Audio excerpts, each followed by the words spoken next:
It doesn't matter like what gender you are or what job you do or what skin color you have or whatever. Like everybody is welcome in fingerboarding. Welcome to the Fingerspace Podcast, a weekly show where we will dive deep into the history, stories, and controversies surrounding the fingerboarding community. Today, we will be talking to Katha about fingerboarding history and the beginning of FBS, of the FBS brand, and how it shaped the community in Germany and around the world. Don't forget to smash that subscribe button on your streaming platform of choice. This show is sponsored by Fingerspace Co., which provides fingerboarding gear for riders of all skill levels and budgets. Katha, thank you for being on the show. How are you doing? I'm doing good. Thanks for reaching out to me and having me on the show. Of course. Like I said earlier, thank you for being on it and blessing us with your time. Now, the first question that we like to ask everybody that comes onto the show is, how did you get into fingerboarding? I think it was like around 2000, 2001 when I went into a local toy store and just discovered plastic fingerboards. There weren't even Tech, like some really, really cheap brand. And that was like my first contact with fingerboarding. And yeah, I just tried it for a couple of weeks and yeah, it was like everything was plastic, not working properly. So I stopped using it, and I really started fingerboarding in like 2005 when I discovered like Berlin Wood and Black River, and I saw like all the YouTube videos that you could actually do like real skateboard tricks on a fingerboard. That's really, really cool. I mean, that you started before, even you discovered Tech Deck. Tech Deck seems to be the entry point for a lot of people. Now, are you a skater? Were you skating and that's kind of what drew you to it? Or was it just a cool little thing that you had seen that interested I always was interested in skateboarding, but I'm from like a small town in the middle of Germany, and like skateboarding is not a thing in my area. Like meanwhile, we have like a skate park, which is has a terrible design, by the way. But at least now they have something for skaters. But back then it was like you really have to go like to Frankfurt, like which is the next biggest city around, to really go out and skate and or have other skaters around you. So I always wanted to skate, but I didn't had like any friends that skated. So like I came to it from like fingerboarding. Like I'm still terrible at skateboarding, but it's fun to just like stand on the board and push around and try to do an ollie and stuff. Of course, of course. I'm right there with you. I am a terrible skateboarder as well. So, what was the scene like when you got started in 2005? Take us back to that day, Berlinwood, Black River, just getting started, and all that type of stuff. As I said, I'm like from a small town in the middle of Germany, so the first contact with fingerboarding was like the online community, like from starting to see the YouTube videos from different people. I discovered the international community, the FFI forum, and we also had like a German platform, fingerboard.de, and I just got involved and like asked my question like how to do an ollie and watched videos and things like that. And the first time I really met somebody, another fingerboarder in person, was like about half a year after I started. So I started like November, December 2005. And I met the first other fingerboarders in like 2006, in summer 2006. And it was just a small meetup in southern Germany, but like the first fingerboarders I met were like Martin from Black River and Martin Winkler from Winkler Wheels and like a lot of big names. And it was just like a small event with like 15 people or something. And it was like sort of a promotion event for a German brand of pencils in like a craft store. And yeah, it was like just super chill and like everybody knew each other like from the fingerboard DE community. And like I stood out a bit because like I was like the only female there fingerboarding. And it was pretty crazy that Martin Winkler approached me and was like, "Oh, you're that girl from the forum," and he even knew my nickname from the community back then. And it was like I felt welcome from like the first moment I stepped into the scene. Man, that's awesome to hear. I mean, especially because to be real and honest, there is definitely a significant number of male fingerboarders and there is female. And, it's kind of cool to know that in a male dominated area, you were accepted and brought in, especially that early on. Yeah, it's like it doesn't matter like what gender you are or what job you do or what skin color you have or whatever. Like everybody is welcome in fingerboarding. Yes, and that's one of the many reasons that we all love this sport and community. So, who was an early writer that really inspired you in fingerboarding or skateboarding for that matter when you first got started? Some of the first videos on YouTube I saw were probably like all the tutorials from Gary Chin. I think everybody who started like this around that time, 2005 to 2010, we also saw those tutorials. And then people like Mike Schneider, Fabian Schreiter, a well-known fingerboarder from Germany, Boris Dici from Switzerland, all those who regular did videos back then, like 2005. YouTube was not as big as it became later for fingerboarding, so it was like everyone who put out videos in like a decent quality were like watched by every fingerboarder back then. Very, very true. And Gary Chin was definitely one of the biggest influences for me as well. And it's interesting because he's I don't know if you've seen it, but he's just now making a comeback now in 2021. Yeah, I saw it. It's really great to see him back. I actually met him at a rendezvous like 2019. I think he showed up. It was crazy to see him after all those years. That's awesome. That's really, really cool. So so that's 2005 era, and you start in 2006. You start meeting some bigger people and getting out there with fingerboarding. How did that lead up to you starting FBS, the fingerboard store, which is now one of the biggest online retailers for fingerboarding gear? Actually, it started everything at the fingerboard.de community, where people were talking about like colored bushings. Back then, we only had the black bushings that came with the Black River rip tape, and like there was a discussion like somebody should like try to get colored bushings. It was like summer, fall 2007, and that's what I did. I just like researched it and tried to find colored bushings, and that was like the first product, and that's how everything started, just with like colored o-rings, which is like a standard product today that you can get everywhere basically. So it started with that in late 2007, and like people were super hyped about having colored bushings. So a year later, in 2008, I registered Fingerboard Store as a legal business, and it's running ever since.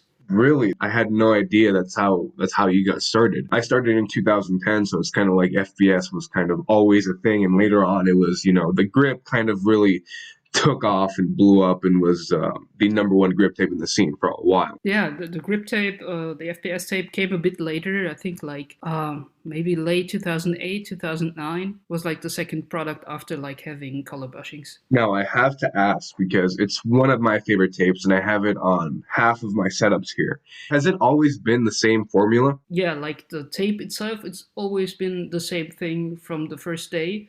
The only thing that ever changed was the glue on the bottom. Like the very first sheets had like sort of a white net in the glue, which made it almost impossible to remove the tape. So that's the only thing I changed about it. Nowadays, it's just like a plain layer of glue, and but the tape itself, it's always the same. It never changed for like over 10 years now. Yeah, it's fantastic. And whatever you're doing, it's definitely stood the test of time. So you have your own products and you have all this amazing gear and all this stuff, but you also carry a lot of other companies' products as well on your site. So what kind of steered you in the direction of not only having your own gear that you can sell, but also distributing for other companies? That happened more or less due to the process. Like I started on the fingerboard.de community with like presenting the fact that now there are colored bushings, and the only way people could get the bushings was like meeting me in person at an event or like sending me a DM on the forum, and that was just like too complicated to manage. So the next step was like creating my own website. And at that time, I was still in school and had like an IT class, so I knew how to like program a contact form, so people could send me like a form to order stuff. You could just like click what products you wanted and like add your address and stuff, and that pretty much like grew up and was also too complicated to manage after a couple of weeks. So I invested in like a proper online store, and this took me a couple of months to set up. Like nowadays it's super easy to have an online store. With like one click you can open a Shopify store or something, but back then it was like really a lot of work, and you like had to know how to program, or at least like a little bit of HTML and stuff. And after I finished the store that would like save me a lot of time to handle orders and stuff, I just felt like it was too much work just for like the colored bushings that I had. So I reached out to people like Timo Lieben from Bollywood and some other smaller companies and asked them if they were interested to have their products on my website too, because many small brands back then worked the same as FBS. Like you met those people in person to buy their boards or wheels or whatever, or like you needed to know the people actually to get your hands on the stuff. Okay, I see that. So it kind of just, like you said, with the process, it happened organically, and it just kind of made sense to have other companies' products online. So it's kind of crazy how much times have changed.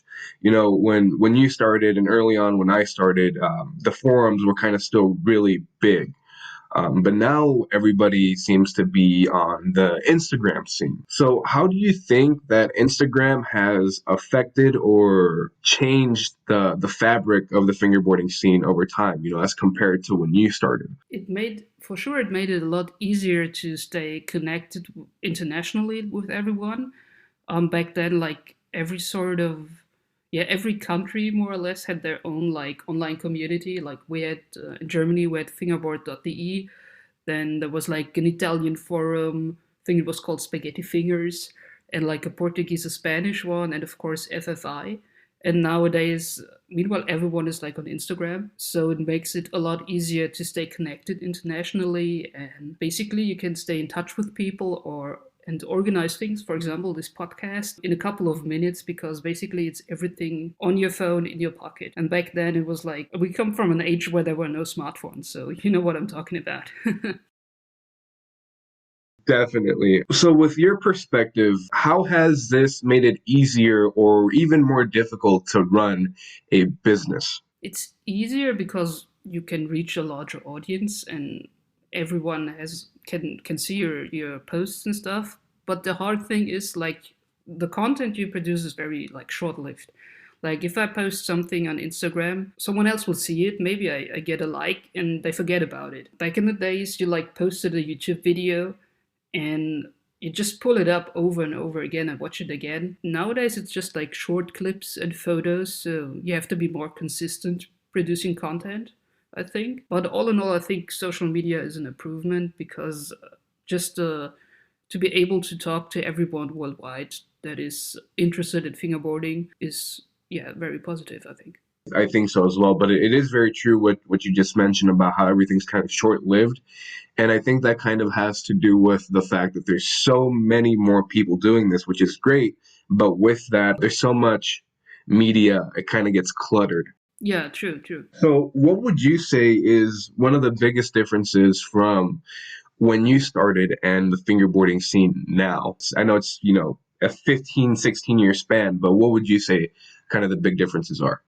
Well, definitely like the international connection, that like all the communities, let's say from the different countries, are like one big international fingerboard scene. But definitely the quality of products. Like I can't imagine fingerboarding on a setup I used more than 10 years ago. Like Black River trucks, professional made wooden fingerboards, and like just a variety of stuff you can get nowadays. It's ridiculous compared to 15 years ago. Wow, that's so true, and that's the first time I've ever heard that answer, and I've never really thought about it that way. But that's very, very true. I want to kind of change course a little bit. So, where have been some of the coolest places that you've gone to travel to because of fingerboarding? Oh wow, fingerboarding really brought me to a lot of places. Of course, a lot of places in Germany and traveled to like Austria, Italy, Portugal. I've been to the US a couple of times. The favorite events I go to are like those events that involve like hanging around with people a couple of days before and after the actual fingerboard event. So, for example, I always love to go to Pateo. That's the place run by Oak Wheels in Portugal. To Mike for the Flatface rendezvous, or to Berlin to the Azir Berlin store to hang out with everyone. That's like some of my favorite places to go. Man, you just named like the three fingerboard meccas around the world, which is fantastic. So, when did you first start traveling for fingerboarding? If the shop first opened up around 2007, 2008, when did you first get to travel for it? Well, I wouldn't really call it traveling, everything that happened inside Germany, because it was just like a train ride or like a 2 to 3 hour car ride. My first international trip was to the United States to Flatface Rendezvous. I think it was in 2009. It was the year where Black River did the first US tour from like Boston to New York and then to Philadelphia. And I traveled to Boston together with Harald Schön from Germany. And we spent, I think, 2 weeks at Mike's house. And then we went to the rendezvous. And that was like the first time I really started traveling. And then from there, it took me more or less all over the world. Like the craziest thing I did was like a tour in 2015 across Southeast Asia, for example. So like fingerboarding really took me everywhere. Wow, that's awesome to hear that you've been able to experience that. We all know about the scene in the Philippines and that going on, but I've never heard of a tour out there. Yeah, it was in 2015. I lived in Indonesia for like 4 months to do an internship for my university program, and I had like 4 weeks left before my flight back to Germany took off. So I intended to spend the time with a friend traveling around, but that didn't work out. So it was like sort of a DIY thing. I went on Facebook and did a survey on the FBS Facebook page and asked for fingerboarders in Asia, like where you guys at, and is there anyone in your city or your area that like a fingerboard company or someone that's used to organize events. And like people send me like accounts and stuff to reach out to local companies or people that organized events. And as a result, I did like a 4 week tour with like my trekking backpack and some like stickers and products in my backpack. And we had 9 events in 6 countries, and it was basically everything organized by local fingerboarders. That is crazy and wonderful. I mean, that you just kind of managed to pull that together out of the whim of a hat with yourself and the people around you. That's awesome to hear, man. So what were some of the countries that you visited on that tour? I'm kind of fascinated. That was a pretty crazy tour, yeah. I lived in Bali at that time, and it was like the last stop. So Indonesia, I had 3 stops in Indonesia, I think. Singapore, Malaysia, Thailand, Taiwan, and 2 stops in the Philippines. That's wonderful. Oh man, you've been all over the world. Well, I'm still missing like South America and Australia for sure. Hopefully the world can get back to normal soon enough and we can all start traveling again. Yeah, I hope so. Like traveling really is a big part for me, and very much connected with fingerboarding. I always try to reach out to people when I go somewhere to fingerboarders.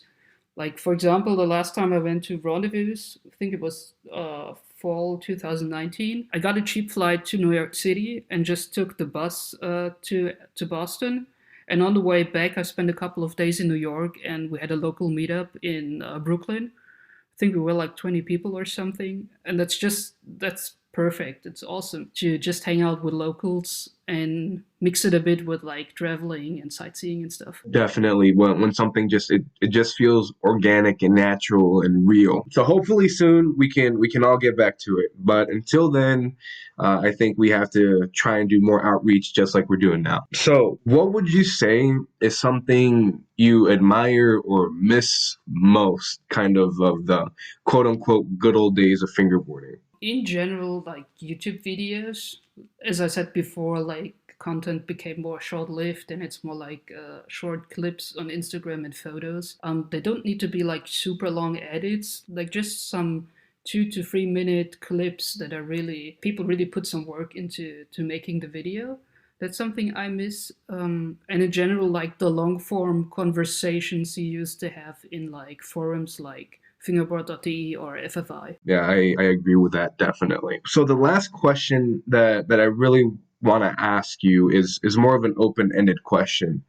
And that's because you have been around the scene almost from its inception, and you've made such a big impact, and you've done so much for the community. What would you say is the biggest piece of advice that you can give somebody to focus on to make an impact in the fingerboarding scene? Wow, that's a big question.